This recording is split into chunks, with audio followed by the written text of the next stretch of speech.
One quality that will repel a masculine man: ultra independence. Masculine men have a deep desire to be wanted and needed by the feminine. You are so overly independent, a total boss babe, you hold that shit down all by yourself, then you essentially have zero need for him. And so he's going to be on his way to find a woman who does.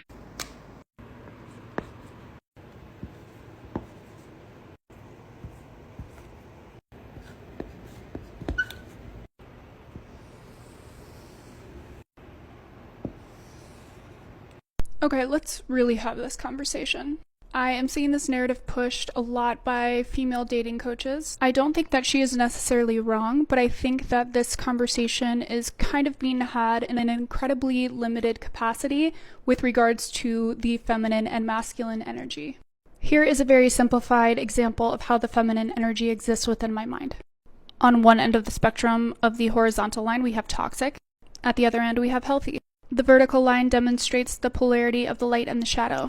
When the feminine is in their healthy light, they will be full of creativity, life source, and abundance. When the feminine is within their toxic shadow, they will embody destruction, chaos, and lack.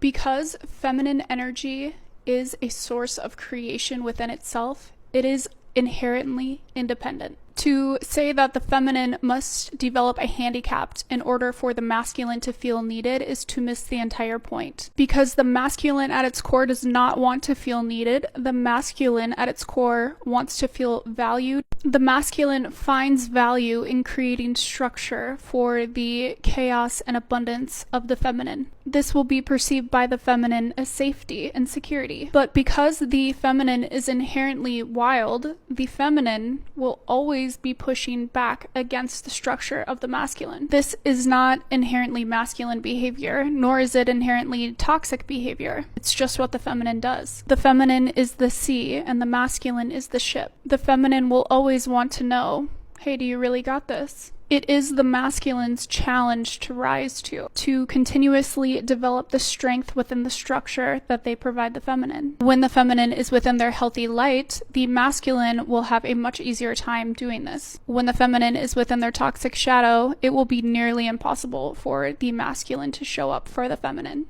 But that does not mean that the masculine will not try, because when true masculine is presented with a challenge, they will always set out to conquer that challenge. But once the masculine discovers that even after all their efforts, they are not valued, they will leave.